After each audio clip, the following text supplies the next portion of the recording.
Welcome to news focus. నేను మీ శ్రీకాకుళం జిల్లా పలాసలో సర్దార్ గౌతు లచ్చన్న గారి 117వ జయంతి వేడుకలు. శ్రీకాకుళం జిల్లా పలాసలో తెలుగుదేశం పార్టీ ముఖ్య నాయకుల ఆధ్వర్యంలో గౌతు లచ్చన్న గారి 117వ జయంతి వేడుకలు ఘనంగా నిర్వహించారు. స్వాతంత్ర సమర యోధుడు, ఉత్తరాంధ్ర పోరాట యోధుడు, ఉత్తరాంధ్ర ముద్దుబిడ్డ సర్దార్ గౌతు లచ్చన్న గారి 117వ జయంతి వేడుకలు మొట్టమొదటిసారిగా ప్రభుత్వ లాంఛనాలతో అంగరంగ వైభవంగా పలాసలో లచ్చన్న గారి అభిమానులు మరియు తెలుగుదేశం పార్టీ నాయకులు ఆయన జయంతిని జరుపుకున్నారు. 175వ శ్రీకాకుళం జిల్లా ఉత్సవాలు జరుపుకుంటున్న వేళ ప్రభుత్వం సర్దార్ గౌతు లచ్చన్న గారి జయంతిని రాష్ట్ర పండుగగా ప్రకటించడం ఆనందదాయకంగా ఉందని పలాస వాసులు తెలిపారు.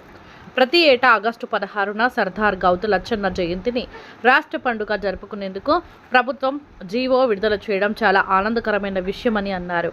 ఈ కార్యక్రమంలో పార్టీ ముఖ్య నాయకులు మరియు కార్యకర్తలు, లచ్చన్న గారి అభిమానులు పాల్గొన్నారు.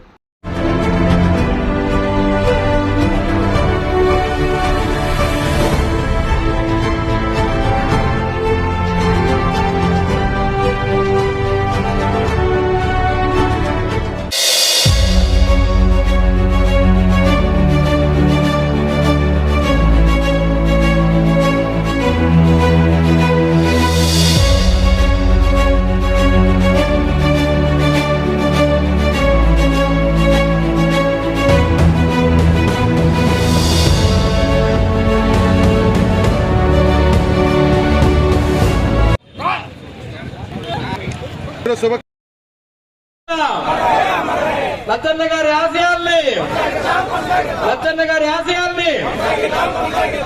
గారి ఆశయాల్ని అమర్ రహే లచ్చన్న, జోహార్ లచ్చన్న. లచ్చన్న గారు గార్లాండ్ వేయండి.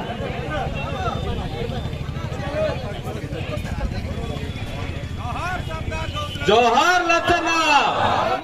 ఈ కార్యక్రమాన్ని ఆద్యంతం ఇక్కడ దాకా తీసుకొచ్చి ఈరోజు కార్యక్రమం ఇంత ఘనంగా జరిగేలా చేసిన కేబినెట్ మంత్రివర్యులు సబితా గారికి, అచ్చెన్నాయుడు గారికి, సోదరులు అనగాని సత్యప్రసాద్ గారికి, కొల్లు రవీంద్ర గారికి, మరి ఈ కార్యక్రమాన్ని వారందరి ప్రెజెన్స్తో లచ్చన్న గారి గౌరవాన్ని మరింత పెంచిన సోదరులు, ఎమ్మెల్యేలైన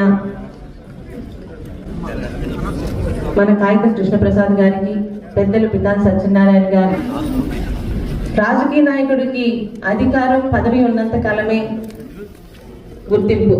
అదే ఒక ప్రజానాయకుడికి, ప్రజల తరఫున పోరాటాలు చేసిన నాయకుడికి ఆయన తర్వాత కూడా ప్రజల హృదయాల్లో సుస్థిర స్థానం ఉంటుందని నమ్మి ఆచరించి రుజువు చేసిన పెద్దలు తాతయ్య గారు. రాజకీయాల దృష్ట్యా నాన్నగారి కన్నా తాతయ్య, నాన్నమ్మ దగ్గరికి ఎక్కువ పెరగడం వల్ల ఆయన ప్రభావం చాలా ఎక్కువగా ఉండేది. ఆయన చూపేవారు. ఇందాక పెద్దలు సుబ్రహ్మణ్యం గారు చెప్పారు, యాత, శ్రీశైన, ఈడిగ, గౌడ ప్రతి ఒక్కరిని కూడా ఒక జీవో కింద తీసుకొచ్చినట్టే కాదు, ఆయన జీవితంలో కూడా ఆచరించి చూపించారండి. మా అమ్మగారు కడప జిల్లాకు చెందిన ఈడిగ కులస్తులు, మా పెద్ద మేనత్త గారు చేసుకుంది నెల్లూరు జిల్లాకు చెందిన గౌడ కులస్తుల్ని, ఇక మా చెల్లెలకి ఇచ్చింది రాజమండ్రికి చెందిన సెంజి బలిజ. ఆయన చెప్పింది ఆయన కుటుంబంలో ఆచరించారు కాబట్టి, ఏది మాటల వరకే కాదు చేతల వరకు చేశారు కాబట్టి ఈరోజు ఆయన భౌతికంగా లేకపోయినా ఇంతమంది పెద్దలతోని ఆయన గౌరవం పొందుతున్నారు. ముఖ్యంగా 1 నిమిషం ఎక్స్ట్రా తీసుకుంటున్నానండి. 5 సంవత్సరాలు చిన్నప్పటి నుంచి కూడా, అంటే తాతగారిని ఒక ఫ్రీడమ్ ఫైటర్ గా కాకుండా తాతయ్య ఒక ప్రత్యేకమైన వ్యక్తిగా చూసినప్పుడు అనేక పార్టీ పెద్దల్ని ఆయన గౌరవించడం చూసాం. ఆయన దగ్గర అమ్మాయిలు మరి ఎలా అండి అని, ఆ రోజుల్లో అమ్మాయిలకి అబ్బాయిలకి తేడా చూపిన రోజుల్లోనే ఈరోజు కూతురా కొడుకా అని కాదండి, ఇంటి పేరును తీసుకురావడానికి ఎవరైనా ఒక్కటే అని చెప్పి ఆయన చూపించారు తాతగారు. మరి ఈరోజు ఆ ఇంటి పేరుని ముందుకు తీసుకెళ్లే అవకాశం నాకు కల్పించింది చంద్రబాబు నాయుడు గారు. ఇందాక సోదరులు గత రామ్మోహన్ గారు ఒక మాట అన్నారు, నాన్నగారు ఎప్పుడు గౌతు లచ్చన్న గారి అబ్బాయిగా ఉండడానికే ఇష్టపడతారని. ఆయన 6 సార్లు ఎమ్మెల్యేగా చేసిన ఒక్క అవినీతి మరక కూడా అంటించుకోకుండా నా తండ్రికి ఆయన పేరుకి ఏ మాత్రం తప్పు రానివ్వనని ఆ 35 సంవత్సరాల రాజకీయ జీవితాన్ని అత్యంత గౌరవంగా తీసుకొచ్చి ఈరోజు నాకు అది అప్పచెప్పారు. నా తాత తండ్రి గారి గురించి రెండే నేర్చుకున్నానండి. మనం తప్పు చేయకపోతే ఎవ్వరికి తల వంచిన అవసరం లేదన్న నిజాయితీని తాత దగ్గర నుంచి, తప్పు చేస్తే ఎవరికైనా తల వంచి సామాన్య కార్యకర్తగానే క్షమాపణ చెప్పాలన్న నీతిగా నా తండ్రి గురించి నేర్చుకున్నాను.